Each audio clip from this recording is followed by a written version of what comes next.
ನಮಸ್ಕಾರ ಸುದ್ದಿ ದಿನಕ್ಕೆ ಸ್ವಾಗತ.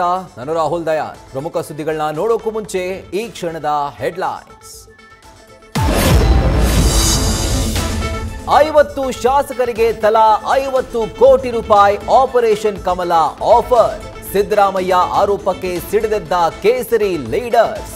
ಕುದುರೆ ವ್ಯಾಪಾರದ ಮಾತಿಗೆ ಕಮಲ ಪಾಳೆಯದ ಕೌಂಟರ್.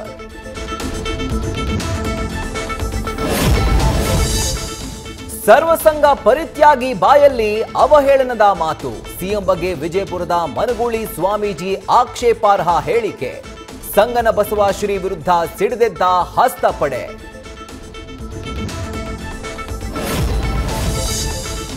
ಮೋಡಾ ಪ್ರಕರಣದಲ್ಲಿ ಮುಂದುವರೆದ ಇಡಿ ತನಿಖೆ. ಇಂದು ಸಿದ್ದರಾಮಯ್ಯ ಆಪ್ತ ಮರಿಗೌಡಗೆ ಪ್ರಶ್ನೆಗಳ ಸುರಿಮಳೆ. ಹೈಕೋರ್ಟ್ನಲ್ಲಿ ನವೆಂಬರ್ 23ಕ್ಕೆ ಸಿಎಂ ಮೇಲ್ಮನವಿ ಅರ್ಜಿ ವಿಚಾರಣೆ.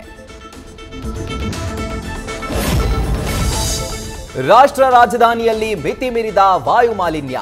ದಿಢೀರ್ ಕುಸಿದ ವಾಯು ಗುಣಮಟ್ಟಕ್ಕೆ ದೆಹಲಿ ಜನರು ವಿಲವಿಲ.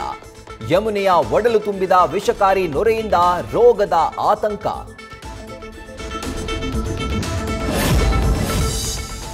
ಅಮೆರಿಕ ಕ್ಯಾಬಿನೆಟ್ನಲ್ಲಿ ಭಾರತೀಯ ಮೂಲದ ಉದ್ಯಮಿಗೆ ಸ್ಥಾನ. ವಿವೇಕ್ ರಾಮಸ್ವಾಮಿಗೆ ಸರ್ಕಾರದ ದಕ್ಷತಾ ಇಲಾಖೆಯ ನೇತೃತ್ವ. ತುಳಸಿ ಗಬ್ಬಾರ್ಡ್ಗೆ ಗುಪ್ತಚರ ಇಲಾಖೆ ನಿರ್ದೇಶಕಿ ಹುದ್ದೆ.